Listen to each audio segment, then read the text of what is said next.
It's a throwback to 2022. It's not about how Red Bull won, it's kind of how Mercedes lost. Weird. Welcome back to Motorsport 101.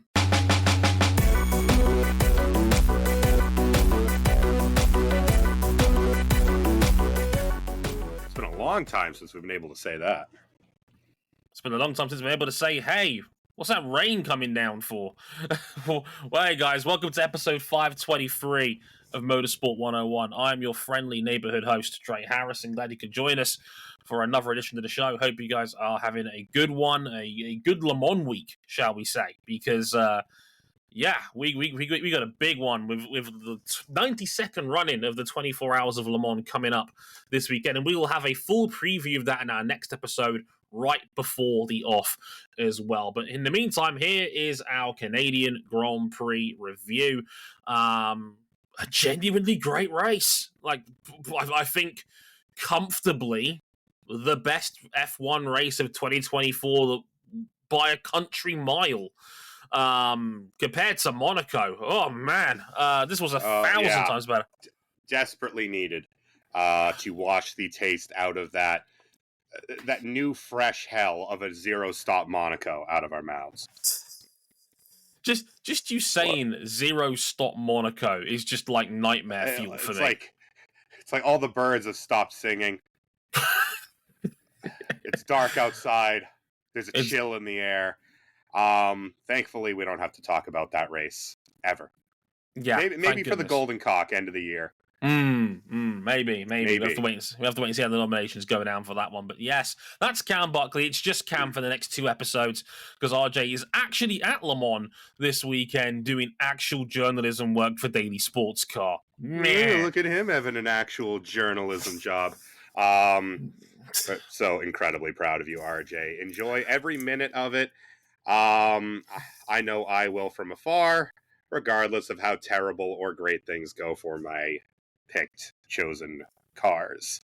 Yeah, it's becoming one of those real rounds where all of our friends end up over there in some capacity. Shout out to Danny Brennan and his partner Anna. I know friend of the show Elizabeth Blackstock's down there. I know Taylor from our Discord servers down there as well, and of course RJ representing as ever, doing a fantastic job for DSC. He's chipped in a lot of our season preview as well, despite working a full schedule over this week. So huge thanks to RJ O'Connell for that. We'll mention that again in our preview for that as well. But we've actually got a lot to talk about in this F1 episode this time round. I mean, a genuinely thrilling fight for the win between three different manufacturers, but maybe one of which you maybe didn't expect going into the weekend. That's for damn sure. We'll talk a little bit about that and how Mercedes came to play this weekend with maybe their most competitive weekend in maybe 18 months. Wild. What happened to the prancing Haunts? Because just when you thought the Haunts was dead... is back. The Haunts parading through the streets, confetti pouring down, playing like Rufus Shinra's theme from Final Fantasy VII as they just screwed everything up. Just when you thought the Haunts was dead, the coffin came up and the Undertaker sat up. The Haunts is alive and well. We'll talk about that. And there'll be a bit of a silly season update as well, because there's been a lot of contract news that's come through in the last 3 weeks, mostly because we also didn't talk about Monaco. Sergio Perez on a new contract, Yuki Tsunoda on a new contract, and Esteban Ocon not on a new contract, as it's announced he's leaving Alpine at the end of the season. So all of that, and update on the brand new 2026 car regulations that came out this past week as well. A lot to break down with that. So all of that in the next hour or so. We haven't even got time to talk about Cam's smug Boston Celtics. What a shame. But well, we can get a little bit in here, I suppose. Shame. Fuck off. But basically you can find us real quick. We're on youtube.com/motorsport101. Subscribe if you want to listen to your podcasts on there. You can do so if you like. Just automatically subscribe to our RSS feed. That you can get YouTube videos of all of our podcasts as well. Shame they're not the old ways where we're all live, but we're not quite a visual medium, even though we kind of are now. It's kind of weird. You can also check out motorsport101.com if you want written reviews as bonus content on this past race in Canada and IndyCar's Grand Prix of Road America. Now, we are doing a podcast for that episode, but it's going to be next week to make room for Le Mans. The unfortunate nature of our schedules mean we often record these on Wednesdays, so having 3 podcasts so close in the back end of the week doesn't really make sense. We've got a free week for IndyCar. We thought we might as well use it. So if you're looking for a Road America podcast, listen in next week. We'll try and get that in when we can, alongside a full review of the 24 Hours of Le Mans next week as well. You can follow us on social media, on Elon Musk's failed business investment, now with hidden likes, apparently, at motorsport_101. Our personal handles are at Dre Harrison101, at CBuckley917, and at RJ O'Connell if you want to follow RJ when he is on the show. As always, you can follow us on Instagram at motorsport101 pod for our Instagram page, forgive me. And our Patreon page, if you'd like to back us financially, you can. Patreon.com/motorsport101. $5 gets you early access to all of our content. I've also started including sneak peeks at DRR pieces a little bit early as well, and I tend to do them for all Patreon levels. So even if you back us for $1, you'll get some free writing for free earlier as well now, just to sweeten the deal a little bit more for you Patreon backers out there as well. So big thanks as well, because I know we've got a new Patreon backer as well that joined just for a Canapina post that came out a little bit early. I'm going to try and find it. Yes, Jane Bleach. Thank you very much, Jane, for backing us on Patreon. Much appreciated. Thank you so much for that. So even more bang for your buck if you back us on our Patreon page. If you back us at the $10 level, you get access to the supporters club of our Discord server, where you can listen to these episodes live as they're being recorded, like Jason is doing right now. Thanks so much for listening, mate. Hope you enjoy the shows as ever. Without further ado, let's get into the Canadian Grand Prix.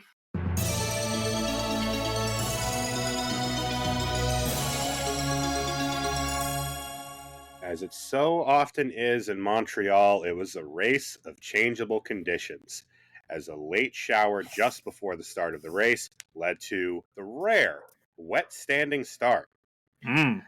George Russell had held on to his early lead from a tied dead heat pole position. Yeah, with one Mr. Max Verstappen. The first time in 27 years that we had a dead heat for pole position. It's only ever happened once in Formula One history before that, and that was the famous Jerez 1997 Spanish Grand Prix with the infamous freeway tie between Michael Schumacher, Damon Hill, and Heinz-Harald Frentzen.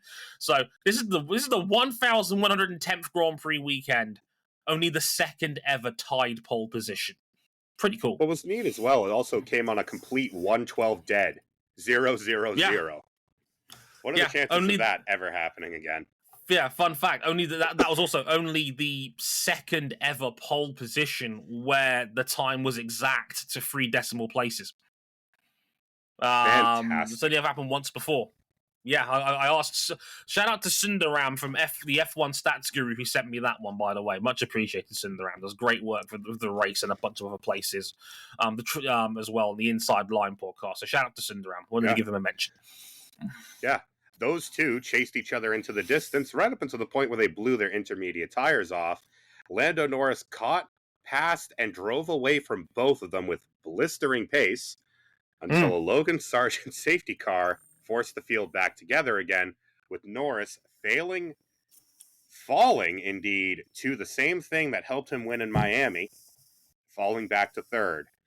From there, it was Max Verstappen the rest of the way, navigating another stop and gamble from McLaren that backfired, leaving Max in front to eventually claim win number 60 for the Flying Dutchman. Dre, this was as topsy-turvy as a race as we've had in a while. It really was, wasn't it? I mean, this was a race where any of 4 or 5 different people could have won it at any given point. If luck, if strategy played a certain way, we genuinely didn't know who was going to win this race until about 10 laps out. Really, this was the sort of race where you could have gone anywhere with it. George did a very solid job leading from the front of the field. If anything, the best way I can sum this race up was that it was a fascinating race seeing three different teams working out how to handle intermediate tyres on a drying track and how that played into the race. Red Bull had strong, consistent pace, but burned their inters too much, with Max looking to try and find a way around George Russell early on, but couldn't because... there was points where he was practically pushing George through Sector 2 for the whole second half of that first stint. But you couldn't go offline because there was such a difference between the dry line on track and then going offline with so much water and standing water still there. You'd be taking far too much of a risk if you tried to pass anybody on it. So you couldn't overtake in those sorts of conditions without taking a huge gamble. It wasn't until 15, 16 laps in when we saw what happened when Lando Norris saved his intermediate tyre and then was able to push. All of a sudden, he's 3 seconds faster than the field. It was incredible to watch. Yeah, I mean, really both McLarens, it seems like they were able to protect their wets really well. And both of them were running down the front two they chased each other's tires off. And all of that would have worked out great for McLaren were it not for the aforementioned safety car for Logan Sargent, who just is on a fast track to nowhere right now. Fast track out of F1. It's every now and again you see a little glimpse and Logan puts together a lap where he's up around Albon's pace. And then he proves all the haters, the doubters, the naysayers absolutely correct. He was 0.06 off making Q3 for just the second time in his career. First time since Zandvoort last year if he would have made it, and he would have knocked out his teammate if he'd gotten there. He was on a quicker lap, but it was held up in traffic. Sargent claims he was held up in traffic. I can't say for sure, but it was still one of his better qualifying performances of his F1 career. And then he goes and spins out at turn 6. But pulled out a safety car. Lando Norris had a 10-second lead, but the safety car was deployed when Norris was just 100, 200 approaching meters. The wall of champions. Yeah, he was 200 meters out from the braking zone for the final chicane when the safety car deployed, so McLaren couldn't call him in time. It was, I don't know if you remember, like China 2019 when that was that famous race where Sebastian Vettel was leading, and then as he's going past China's main straight, they called a safety car. It was 18 because because it was him. It was Valtteri leading. It was Valtteri leading, and the Red Bulls got the rub of the green there. That's what happened here. Norris basically the same thing. Yeah, Norris had to sit behind the safety car. The safety car picked up the leader. He lost all of that 10-second advantage running behind the safety car while everybody else could follow the delta. And Verstappen circled his way back to the front with Norris sinking back to third. And from there, really, Max was in control of the race, and he was the one that kept the coolest head under pressure. I mean, we saw the track finally dry enough for slicks around lap 45, and that's when we saw I think the key moment of the race. That was Pierre Gasly, who was first to switch onto the slicks. It was a little bit too early, but they were in the ballpark for it. Hamilton was next to react to the leaders. Max and Piastri and Russell came in to cover Hamilton off. Norris kept going for 2 more laps. His pace on the inters was genuinely good. No one was arguing that. But it was Lando's call as to whether to change for slicks or not. He kept going for 1 lap too many, and he lost the advantage while the dry runners were getting through their heat up phase for the tires, and you saw the key moment. Norris come out of the pits, desperately trying to get back on the racing line, squirms as Verstappen blows pie, and then after that, Max, it was never really in doubt after that one, unfortunately. Yeah, I mean, the weird thing is it worked. Norris got out of the pits ahead, but offline, especially in the first sector, was just impossible. to get power down out of. And I do applaud McLaren for putting it in his hands and having him go to work, because, I mean, another sector's worth of tire warm-up for Verstappen, Norris might have got out ahead. I do think McLaren's pace in the dry was a little bit more shaky than their pace in the really mixed stuff. What was the bigger shock this weekend was Mercedes. I mean, their most competitive weekend since Brazil 22, and it really ain't close. If this race is defined by that fight between Norris and Verstappen, it's as much defined by just the number of mistakes that Russell made in the race, as he was debatably the fastest of the set. But he kept giving himself too much work to do, whether it was trying to pass Oscar Piastri late on, sending himself down out the inside and almost wiping them both out into the wall of champions, had to bail out of it. He had a mistake through the middle sector, basically did a miniature version of what Seb did in 2019, running wide, drop behind Norris again. He kept giving himself too much work to do. Yeah, Norris and Russell were both pretty clumsy in that fight, where Norris, while trying to heat his tyres up, locked up at the Adelaide hairpin, and let Russell through. And then when Russell was back in second again, he made a mistake at turn 9. On that chicane, he took too much curb and almost lost control of his car. It was very similar to the crash he had here last year. The holy moly.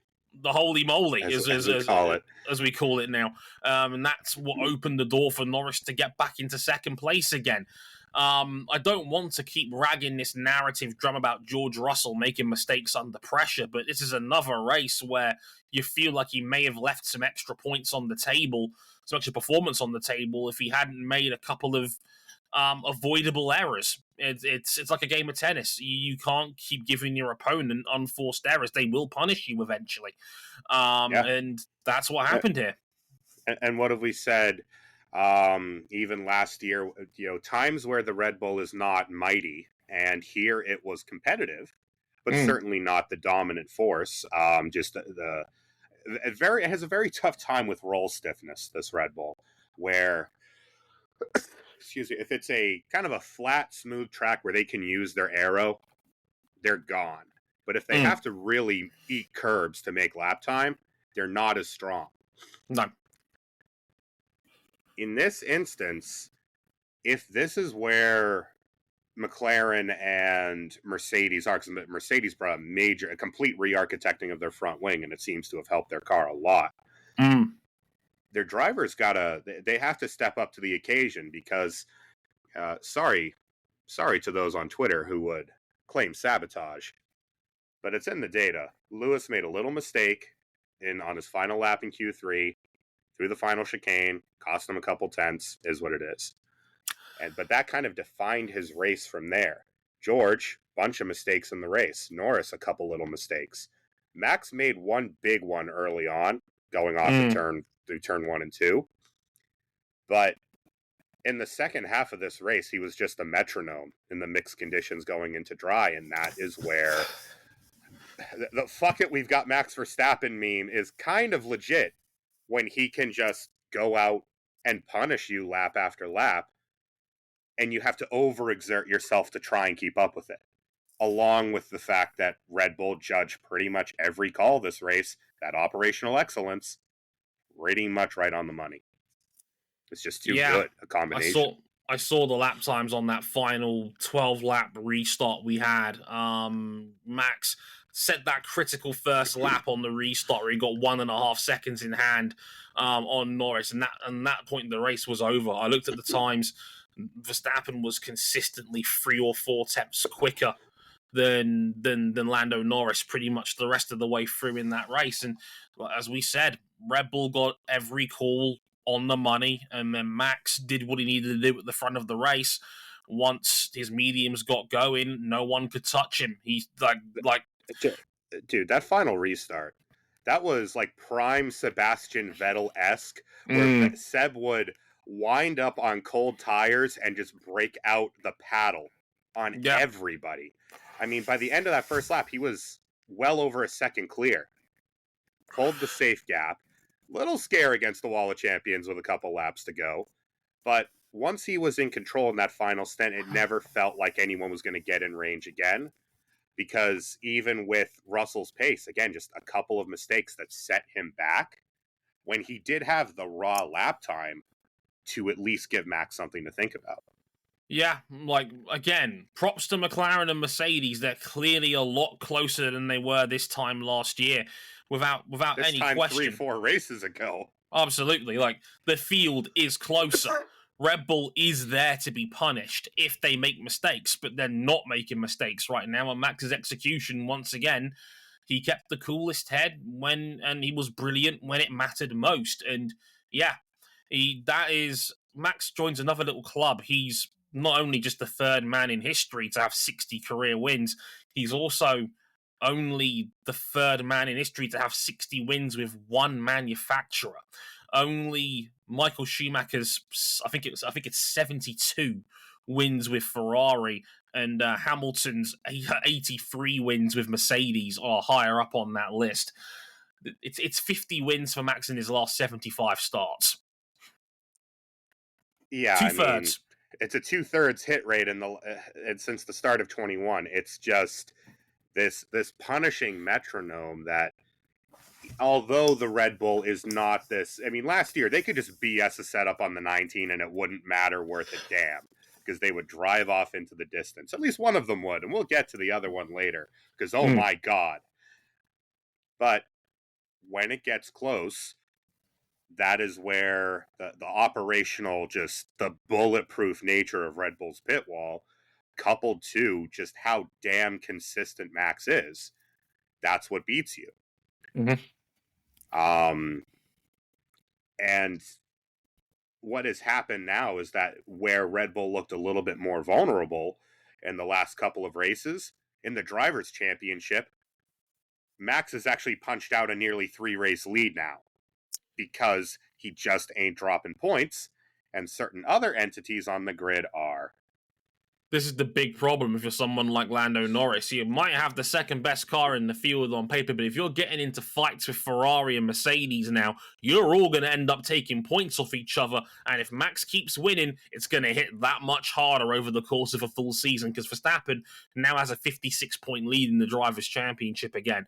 And it doesn't feel like he's been dominant as much as he has been because of the state of the field closing in. But just like that, it's a 56-point gap again. And we're already take 2 weekends off and not have a care in the world. And now we get into a slew of tracks where we know the nature of the RB20, the nature of how Red Bull designs their cars. They're going to break this field over their knee in Barcelona, especially with upgrades projected.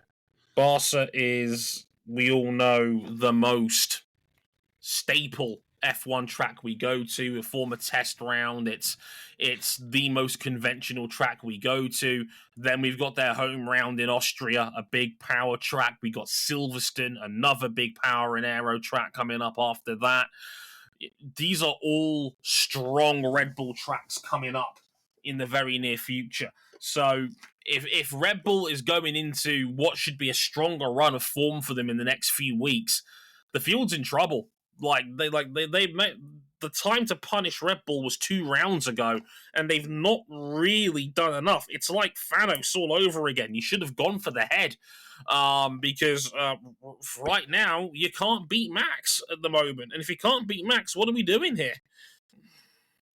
Yeah, and with that fact, with the way that this Red Bull is kind of where its strengths and weaknesses have shown, if they still win. If they have a few truly weak tracks, but they're still winning 15, 16 races on the year, you ain't beating that. No. You're not beating that unless you are consistently the next car down the road every single weekend and you can pounce. This was another race where they were very vulnerable. Not crippled as they were in Monaco, but vulnerable. And Max takes all but the fastest lap point away from the weekend. And he had that for a fair amount of the race. Eventually claimed by, I believe it was Lewis on the fresh hards near the end. Yeah, Lewis on the final lap, which apparently did get a lot of people talking because that Mercedes is quick. There's no doubt about it. This was, again, their best race weekend for some time, and the pace will certainly catch the attention of a few people. But I did find it interesting that Hamilton didn't say a word to the team after finishing that race in fourth. That's the best Hamilton result he's had since the end of last season, and there was radio silence coming out of that camp. Dre, this is the first Mercedes podium of 2024. Yeah, if you don't count the sprint podium they had in China. I don't acknowledge the existence of the sprint weekend. Neither did the social media team, to be fair. had to be corrected by a lot of Hamilton fans who think the man's being mistreated on the way out. To which I say, he doesn't want to be there anymore. What do you expect? Damn, first time for the departing driver treatment. Now, there's been a team in the fight for second up to pretty much every round up to this point. We haven't really said anything about them, Dre. Mm-hmm. Oh, pull out the deck chairs, crack a cold one, and praise be to the Haunts. Welcome back to the Church of Dre. It's been fun. I mean, this was a horror show. Unmitigated disaster. Yeah, that's how I got it down in my notes. This was an unmitigated disaster. Ferrari had a horror show of a weekend. And they're normally meant to be strong around here, but yet struggled in qualifying. Both cars got eliminated in Q2.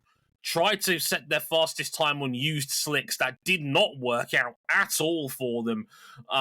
Then we get to the race. Charles Leclerc has a power unit issue. It cost him 80 horsepower on his Ferrari. It was losing him a second and a half a lap at certain points before they could get him in for a reset. And, well, they tried to gamble on the slicks by that point. It was far too early for that. And by that point, Ferrari decided, fuck it. No, remember, that was, they bolted them on right as the rain began to come back down. And how stupid was that, by the way? Well, I believe it was Otmar Safnauer was in the paddock in one of the hospitalities, and he said, you never know with Ferrari, they might bolt on slicks when it's about to rain. Well, that's exactly what they did. And I mean, forget how the race went. Just the fact that both cars got bounced in Q2, that is a damning result for Ferrari. Just misjudging the gaps on the tires, because this field was very close in qualifying. They should have known better than to try that. But then a triple whammy of reliability issue, strategic screw up, and then Carlos Sainz having one of the silliest crashes of the weekend. Spins out on his own at the turn 5 chicane, and as he's backing up from that spin, unfortunately collects Alex Albon on the way out and ends what was a really good drive from Alex Albon that weekend as well. I felt really bad for the tyre driver on that one. If you haven't seen it, by the way, Albon's double pass on Ricciardo and Ocon. Scotty nominee. Easy. Phenomenal pass. Easy. That was Edo Mortara and Dirrier in Formula E, only somehow on an even higher degree of difficulty because of the fact he was in the rain. Sensational double overtake from Esteban Ocon, threading the needle like that. On Esteban Ocon there and Ocon and Ricciardo. Free Alex Albon. And while you're at it, free Charles Leclerc. No kidding. Yeah, so with all of that in mind, this weekend was an unmitigated disaster. And this was... I mean, Red Bull had just come off their worst race weekend since probably, Bahrain 2023, 22, when both their cars died at the end of the race. Red Bull left Monaco with just 8 points. Ferrari were back in the hunt after Monaco. They were only 24 points off the top in the Constructors' Championship after that 1-4 they had. No, sorry, it was 1-3, I should say. That 1-3 they had at Monaco. And now they left Canada with a double donut, their first double DNF since Baku 2022. They never even looked, with the engine issue, they never even looked like scoring points in the race. Carlos made zero progress. Yeah. Carlos made zero progress from his disastrous qualifying, and Leclerc couldn't do anything with a power unit. I mean, he couldn't pass a still shopping cart with no wheels. That car, It was so slow in a straight line. just this every. I didn't even mention they had the same braking issues they had in Bahrain again as well between FP3 and qualifying. Yeah, the imbalance on the brakes again as well. This was a horror show. Ferrari didn't operate well in any aspect of this weekend whatsoever, and now Leclerc's lost 25 points to Verstappen, and like he's still second in the Drivers' Championship, but he's now 56 points back. He's now looking over his shoulder at Lando, because if McLaren's current form continues, it doesn't matter what Ferrari does. He's going to pass him. Yeah. Lando looks like he's now going to be number one contender again going forward, unless Ferrari get back on the 8 ball with their form again. It's an uncharacteristically bad weekend from a Ferrari team that generally has performed very well this season so far. The aim, I think, for Ferrari more than anything else this year was to establish yourself as the clear number 2 team in F1 again. And right now, you don't look like that because McLaren is right there. And if this Mercedes new front wing holds up, Mercedes are back in the fight for second again. After being pretty stagnant for most of this season so far, that was the best Mercedes have looked, in a good year and a half. This is the worst possible time for you to completely shit in the punch bowl this weekend. Yeesh. Especially when 2 rounds ago, the initial discussions in a lot of the media was that this heavily updated Ferrari was going to be fighting up with Red Bull. Well, they were good but not great in Imola, great in Monaco, but they were always expected to be, and then they were legitimately unable to score points in Canada. Yeah. That ebb and flow of pace is really concerning. Yeah. Just not ideal at all from Ferrari. Not much more to say than that, really, for Ferrari, just besides another just clown show weekend. And if Ferrari, if they end up not second, it's going to be a very disappointing turnout for this season, because they were tracking like to be the number 2 team in F1 again for a good while here. With margin to everyone behind, because they kicked things off. McLaren did not start the year well. Mercedes started the year horribly. And in, this round, McLaren has been superb 3 rounds in a row. They've been the second best, irrespective of those around them, pretty much all 3 rounds. And now, if this Mercedes package is real, we need to see how it does in Barcelona. If the Mercedes is quick in Barcelona, then, they might have something. Indeed. They have to shore up their weaknesses yesterday. Indeed, this is no time to be falling behind the 8 ball, most definitely. Right, so next up, I want to go into some of the silly season stuff, because we've had a bunch of news drop regarding the futures of a few drivers in the field, as mentioned. The big ones, Sergio Perez, now on a 2-year extension at Red Bull Racing. That was announced right before the Canadian Grand Prix weekend started. During the weekend, Yuki Tsunoda was confirmed for 2025 at RB. He'll be the first man ever to do a 4th and now a 5th year in the RB camp in Formula One, and I'll get that one out of the way real quick. Well deserved for Yuki, who's been generally up until outstanding. About 4 laps to go with this race, because oh my God, Yuki, what were you thinking? That was ungood. I tried to follow the race director's instruction. Unfortunately, you drove through the sign rather than around it. Is that good? Never good. Especially, again, like, for the RB team, it was a good weekend, but another weekend where they could have scored even more points, because Ricciardo had a great qualifying, had a software glitch which triggered a false start. His car was creeping on the line. Yeah. 5-second penalty.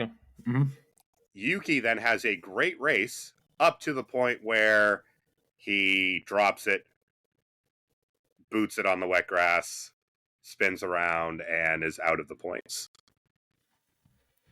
I love that man, but he's making it very difficult sometimes. He has his moments. I mean, this was the first race weekend where Daniel Ricciardo has scored points in the Grand Prix this year. It's the first race he's showed up for in a few weekends now. The Ricciardo way. I'll get back to that back in a minute, but yeah. Also, because we didn't do an episode on Monaco, we didn't mention the immediate aftermath of Monaco, where Esteban Ocon announced that he and Alpine are parting ways at the end of the year. And it's funny because Alpine just had their best weekend of the year, 9th and 10th, double points finish for the first time this season. Gasly following Ocon over the line, just holding off the two Hasses behind them. No, it was the other way. Gasly finished ahead. Yeah, that's what I'm saying. Yeah, but I was getting to that point now because, Ocon was given a team order to move aside for Gasly because they thought there was a small issue with his power unit. Ocon obliged, let Gasly through with the supposed agreement that they were going to swap back at the end of the race. Gasly didn't listen, and Ocon was apparently pissed at the end of the race because he felt like he'd been lied to, because Alpine cannot help themselves with drama. I find it extraordinary that in the continuing turnover of the Alpine F1 team, this is now going to be the third excellent driver, because let's make no bones about it, Esteban Ocon has been better than Pierre Gasly pretty much every race but Monaco this year. Mm-hmm. And they're losing him. They lost Fernando Alonso. And Oscar Piastri is doing a fine job over at McLaren when he decided to get the fuck out of Dodge. I do not understand how this team is anything resembling functioning. I think enough was enough this year. I think the one thing you could say about Alpine, at least through last year, was that they were still a decent midfield team at worst. They were in no man's land in P6 last year compared to the big five in front of them, but at least on a good day with a good chassis, they could occasionally challenge. I mean, they both had a podium finish each last season. They both had their moments in the sun, Gasly and Ocon. Now they're starting to find their way again, as I kind of predicted they would once they got the weight off the car and started sorting their shit out.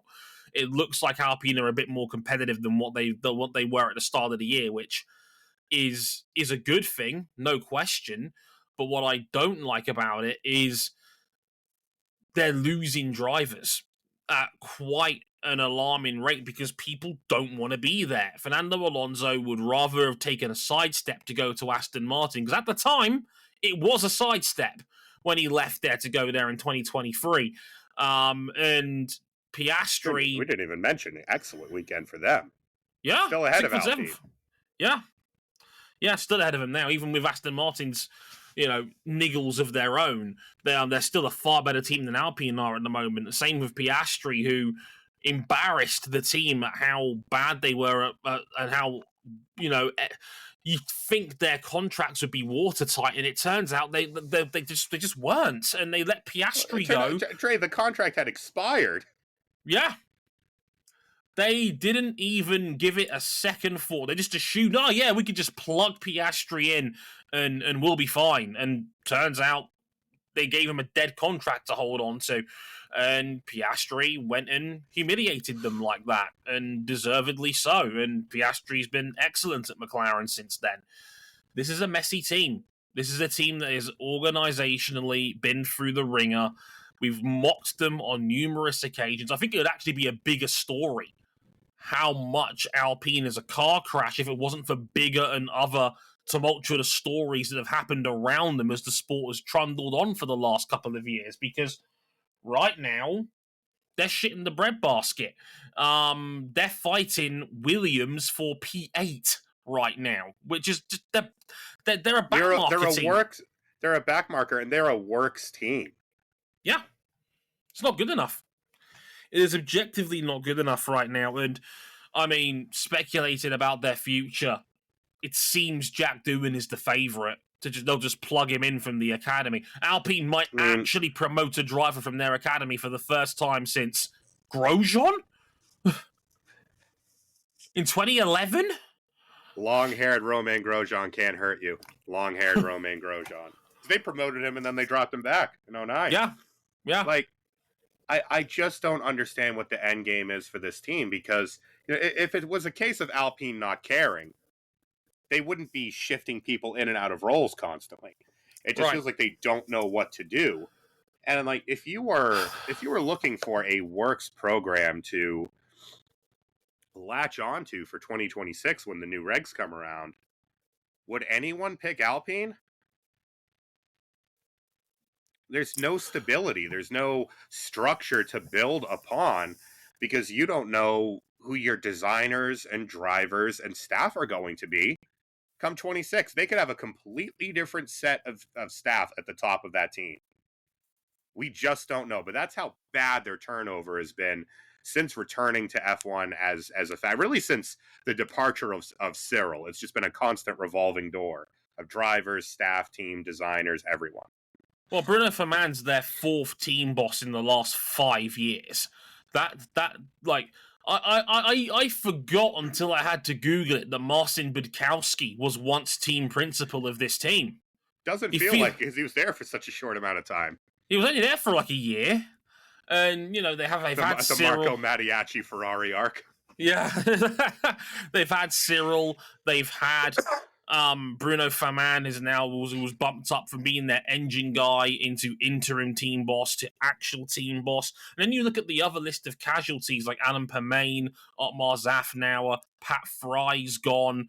Obviously this year, Dirk De Beer and Matt Harmon, who seemingly really did know what he was doing as technical director of that team. He was the one that was always putting himself forward and talking about the steps that Alpine were going to make. He'd already handed in his notice by the time he was talking about the latest car he created, which is just fucking wild. And that car has ended up being the worst one that they've built probably since, 16? Which, let's not forget, was also illegal. With that funky automatic brake bias system. And a car that was 10 kilos overweight because their chassis failed tech inspection. It's just, when we talk about Ferrari not being good enough, it's like, you could say everything there, but Ferrari win races. Mm-hmm. Like, Ferrari has an allure. Shit, they signed Lewis Hamilton for next year. And Alpine is everything wrong with Ferrari times about 1,000. And nothing they put in place seems to fix it. Nothing brings stability. And until they get stability and they begin to start working towards a common goal, they're just going to keep spinning their wheels in the midfield. Not ideal at all. And this Alpine team continues to be a hot mess. Looking at the rest of the field, I mean, we mentioned Yuki earlier. I'm going to say something bold. I think Red Bull have just sealed away their Constructors' Championship by re-signing Sergio Perez. I tend to agree. We have not talked about Sergio because there's been nothing good to say. Yes, he was wiped out in an incident where you can swing the blame either way in Monaco. He was also back with the Haas's. He had contact on lap 1 with one of the Alpines. I believe it was Gasly, actually. It was Gasly, yeah. It knocked his front wing. The problem is that he qualified with the Alpines in a Red Bull. In 18th. Knocked Your out. Your ass got out-qualified by Logan Sargent in a Williams. It's the 6th time in a year and a half that Logan Sargent has out-qualified Sergio Perez. 6 times. That doesn't seem possible. That's unfathomable. Like, this... I find it... Okay. Christian Horner clearly believes that consistency is the best policy at Red Bull. He clearly believes that stability and having the devil you know is better than the devil you don't. To a degree, I can understand that philosophy and that mentality when it came to tying down Sergio Perez. But what about Imola, which was a bad weekend for Perez, and then Monaco, which, okay, wasn't fully on Checo, but the bad qualifying opened him up to more problems than it was necessary. I mean, And then Dre, was what he about those? ever was he ever going to be on points for points at Monaco? He sucked there for years. He's always been terrible at Monaco. And the thing he about won in 22, and then he has not gotten into Q3 the last 2 years. I find it wild that you've seen Perez have those 2 weekends and then you handed him a contract for 2 more years to sign. Apparently, it's a 1+1. Red Bull can cut bait with him at the end of 2025 if they're not happy with him before the next regulation set comes in, if that's how they feel about him.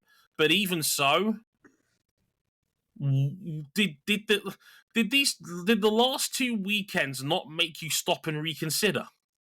Because this right now, this feels for Sergio Perez, this feels like 2023 Taylor's version, because it's happening again. It's the exact same story we saw last year. He started off doing exactly what is expected of him, following Max home, following him, even with a not great weekend in Australia. He was still competitive. He still got decent points out of it. And then these last 3 races, he's looked like the worst driver in Formula One. And it ain't close. Like, Lance Stroll is performing up to par far more than Sergio Perez is. Does anyone here think Lance Stroll should still have his seat in the sport? I wouldn't, but we all know why he's still there. Exactly. So you have Perez, we're not asking, there is no expectation of him to beat Max. You just need to perform at par. And instead, I mean, he looks like a driver out of his depth, not a veteran of the midfield who was one of the best pound-for-pound drivers in the sport for a decade. This was always going to be Judgment Day for Checo. It was always going to be a case for me of what happens when the field inevitably catches you up, because F1 is always a sport of diminishing returns. That's been the story with every regulation set. Eventually, the field catches up again. Everybody figures out what the ideal design of a car should roughly be for a regulation set by the time we get towards the end of it. We're at that point now where Red Bull can no longer shithouse their way to a Grand Prix win every weekend as long as they execute cleanly. They can and have been punished for bad weekends now. We're at the point where McLaren, Ferrari, and even Mercedes can now punish Checo if he's not anywhere on the podium. Dre was getting punished by Williams and Haas's. It's not good enough. It's not good enough. It's beyond not good enough. It's a point of almost why are you still here? And that should not be the case for Sergio Perez. Because it feels like it's psychological. Like he's still got it in his head that if he just tries harder, he'll get Max. He ain't gonna, because no one else is. Someone needs to put an arm around Checo, preferably his extra smiley dad, and tell him, just take the second or the third. Just take the second. You are not beating Max. Max is one of the best F1 drivers we have ever seen.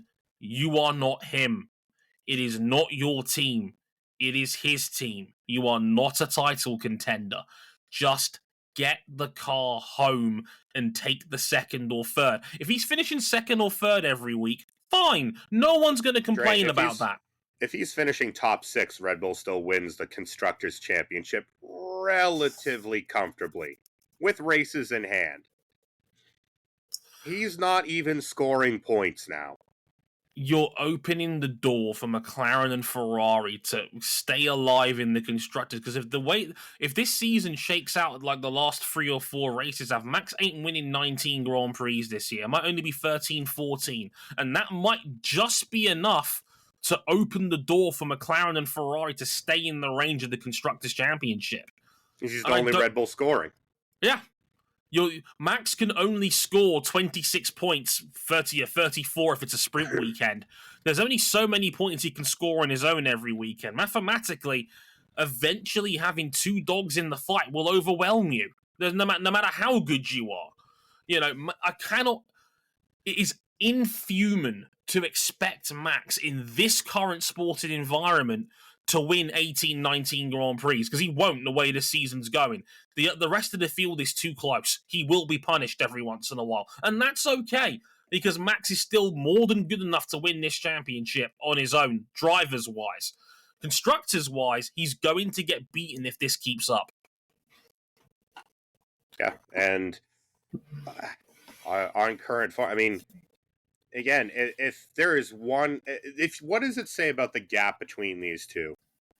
That on a weekend where, again, Red Bull were competitive, but not dominant. Max goes and ties pole up against Russell, who was just phenomenal in Q3 and got a tow down the back straight from one of the other cars. He tied pole when he wasn't in a position where he could just set a messy lap and it would still be pole. Checo could not get out of Q1 again. It's not the good gap enough. Between the two is getting bigger and bigger.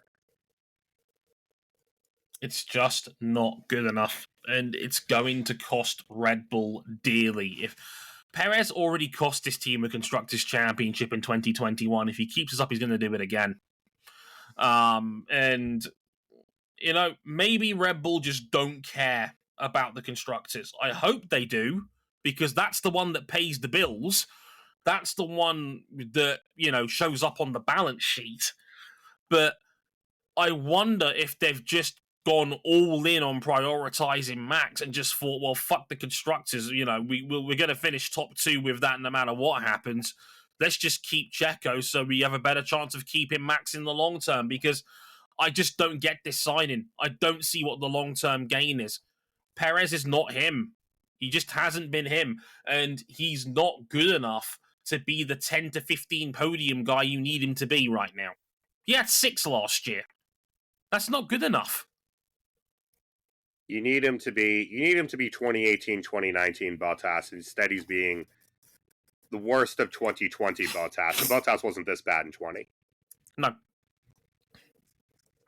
He comprehensively beat Checo in 2021. Comprehensively.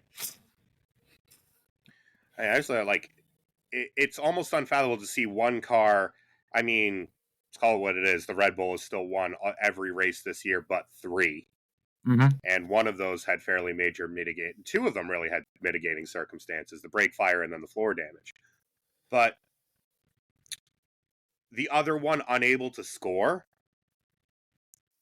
It's like as big a gulf between like Schumacher in '94 and his teammates who were just getting clubbed by almost 2 seconds every weekend, because everyone knew, one, you're not 1994 Michael Schumacher, and that team is focused exclusively on your Michael Schumacher. Not good enough. Not good enough, and I don't know what Red Bull was trying to do on that one personally. Before we get out of here, we didn't. I must admit, this is kind of my fault. I made this a last minute inclusion, but the FIA did do a big video reveal on Thursday of the race weekend, talking about new regulations. The 2026 regulations, or at least the first look at the 2026 regulations for Formula One, have been confirmed. I managed to write down my regulations here. Oh, wow. That later. Yeah. Draft for 26. Draft for 26. Here's the big bullet points I put together on this to describe what these cars are going to be. And sadly, we're not the best visual of mediums, so I can only do so much. But here's the quid pro quo. Cars will be 20 centimeters shorter in terms of wheelbase, 10 centimeters narrower, and 15 centimeters reduced on the floor width. So less car on the ground, narrower, shorter cars. A 30 kilo reduction in the minimum weight limit down to 768 kilos. It's currently 798. They're predicting 30% less downforce on these cars, 55% less drag, which is crazy. I mean, these cars are going to be flying. No more Venturi, so they are still, I mean, Formula One cars are still fundamentally ground effect, but they won't have the full-length Venturi tunnels like they introduced for the 22 regulations. Yeah, these things are going to fucking fly in a straight line with 55% less drag and all that hybrid power. Cars are now going to have two settings for front and rear wings for different levels of downforce. They're calling it Z and X mode at the moment. And that'll be apparently, according to the FIA, driver operated. So the drivers will have control of what wing settings to run at any given point. It's like we're playing F1 2010 again, which I think is quite funny. Good old F duct. So hold your hand against the cockpit in one hand, El Rouge and Radion. Yes, as you do. Mums are back in. Manual override mode for the MGUH is gone. But we knew that some time ago. But there'll now be a manual override mode for the MGUK, which means if you go beyond 340 kilometers an hour, you'll now have extra hybrid power to deploy. Well, I mean, it's a hell of a threshold to have it at 340 kilometers an hour. These cars are going to fly. Yeah, because think of it almost like if you played Assetto Corsa, if you've driven the Porsche 919, the funny button where you can dump hybrid power. Yeah, that, but a minimum speed threshold of almost of about what 214 miles an hour. Yeah, something like that. Yeah, 213, 214. So, like I said, the bigger, the more these things down the Baku Straight. Oh my god, 230 mph, I reckon. That's going to be scary. And of course, the big one, a new, which again we already kind of knew about this, a 50-50 split in turbo and hybrid power deployment, I should say. So instead of it being just currently, I think it's something like 80-20 in terms of internal combustion engine force and hybrid deployment. It's now 50-50. Yeah, because ICE wise, we're a little under, probably a little over 900 these days with the development that has been done, and then a cap of 160 on the hybrid power on what you can deploy at a given time. Much more even. Again, much more similar, almost a little bit to like how the LMP1Hs were, although more regulated because that was basically the Wild West in terms of power unit. You do what you want. With this, it's going to be much more mode controlled and driver controlled rather than the automatic systems that define those cars. So that's most of the big bullet points covered as to what this regulation set is going to be. I mean, what's your impression of these regulation changes, at first glance? Because obviously they're going to get refined. There's no guarantee this is going to be exactly how it ends up. They're going to talk to the teams. There's going to be refinement before it goes to the World Motorsport Council. Apparently most of the teams were pissed about most of these regulations, so they're not happy. Yeah. We'll see how that develops. I mean, smaller, lighter cars is an immediate win. Because I mean we've seen at this point the cars are just too damn big. Where even with these cars having less dirty air than they've had in the past, they're so long and so unable to race around tight sections of track that there's portions of races that just get very processional. And even like if anything, I think the change this year, where you can use DRS after a lap, I think it's actually worsened the DRS train problem. Oh, I think so too. I was worried about that. Yeah, it's worsened the DRS train problem because you just can't move. Because you don't have less drag than the person up in front of you who has DRS. If someone is in a quick car like a Williams up at the front of that train, there's nothing anyone can do about it in a straight line.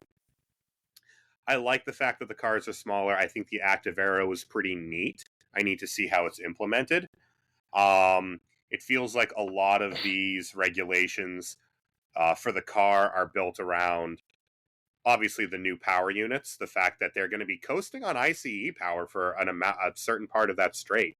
Again, a lot like how the LMP1Hs were in about 2014 to 2017, where you blast the hybrid system to start the straight, and then you kind of coast on ICE. You're going to have the manual override, but there's going to be a limit on how much electricity you can recoup. I need to see how they get refined. I do think the basics on what they've done with the cars in terms of aero and size are better. But we saw that with these regulations, and within 2 years, a combination of size, weight, and just natural development, we're kind of back to where we were. That's what worries me about all of this, is that in theory, I like these changes. Smaller, nimbler, lighter car is good. You know, I think it'll appease a lot of the older fans. Just hearing the term that DRS is dead is going to please a lot of them, rightly or wrongly. And the funny thing with that is that you're going to have full car DRS now. Yeah. Like, you've multiplied the problem that you wanted to kill. Exactly, because my immediate concern was when I heard that there's going to be a manual override and there's going to be zones where you can change wings. Like, what's the point? Because you're kind of just trading one problem in for another, and arguably potentially made it worse. I want to ask Jake Boxall Lego Autosport about this, because I got a feeling that you're going to just have DRS trains again, just without calling it DRS. You're just going to have trains, and I'm not sure that's ideal for anybody involved. They're going to have to work very hard with the teams to make sure they get the balance right on how much electricity you're allowed to dump and what zones you're allowed to change wings, which all sounds very Wipeout to me at the moment. So we'll have to wait and see how that goes, I suppose. In theory, I like these changes, but I think there's a lot of hurdles that are going to have to be ironed out before we get to this. This is basically an admission that they got 2022 wrong, which I think is the most interesting part of all this to me, because I don't think they necessarily got it wrong. I think that season when we first got these cars was good. I thought the racing was generally good. You could follow each other closer, and we had some good Grand Prix. I think the problem is that, like you said, once engineers figured out the rule book, what did? They added a whole bunch of topside downforce again, and we ended up going back to where we were again a couple of years back with the previous set of regulations. You know, so I get the impression, but with more weight and less stuff to cut off the cars, because a lot of it's on, it's not the elements on these cars, like the billion little the sticky uppy bits with the 21 cars. It's the shape, and just the basic shapes of the cars now are basically built to outwash from the very contours of the body panels. Your side pods are your barge boards now. There is always going to be an element of the engineers outsmarting the rules and regulations. Every time you cut off downforce, the engineers' jobs are not to make the cars race good. They're there to make them fast. The prototype fan in me I just want them to just put covers on the wheels, and you'll solve a lot of those dirty air problems. But that's never going to happen. There's a lot they're going to have to iron out before we get the final look at this regulation set. But I'm cautiously optimistic.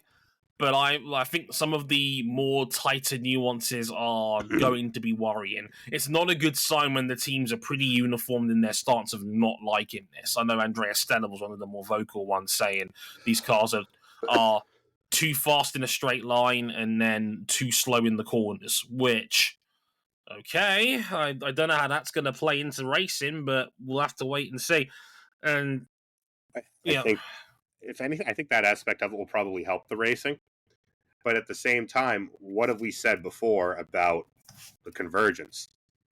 We've now got legitimate convergence at the front of the field with a Red Bull that is not as perfect a machine as it was last year, with a great B-Spec McLaren, with a very good B-Spec Mercedes. So we're going to blow it all up again in 2 years' time, and someone's going to nail the regulations and skull fuck this field. But that's F1. That's always been F1. It's open Formula Motorsport. It's just how it works. They change the rule book every 4 to 5 years to balance the books. It's not... Sometimes you get lucky and that you get the convergence you're aiming for. The problem is there's only a year and a half left of this regulation set now. Sorry, that's just how it goes sometimes. We'll have to wait and see. And on the power unit side, we just don't know, because, the last major power unit shift we had, well, none of the cars worked. None of them. Even the one that turned the field to paste for 2014, 15, 16, some of 17, some of 18, all of 19, all of 20, half of 21. I sense a pattern here somehow. But yeah, we'll have to wait and see how that plays out. Next Formula One race, as mentioned, Spanish Grand Prix at Catalunya next weekend. If Red Bull are still as dominant as they might be next weekend, cancel Christmas because it's over. I promise you that. We'll have to wait and see. I mean, expecting a return to form, let's say.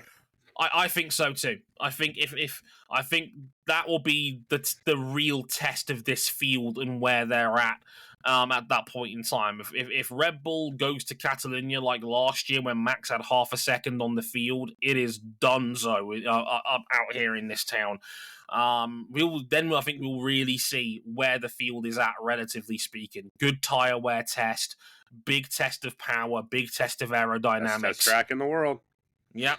Let's see how Catalunya's penultimate race on the F1 calendar turns out next week. As mentioned, full Le Mans preview coming up very, very shortly as well. Stick around for that before the greatest race of the world, the 24 Hours of Le Mans this Saturday. But until next time, I've been Dre Harrison. He's been Cam Buckley. Thank you very much for listening, and we'll catch you guys next time. Sayonara.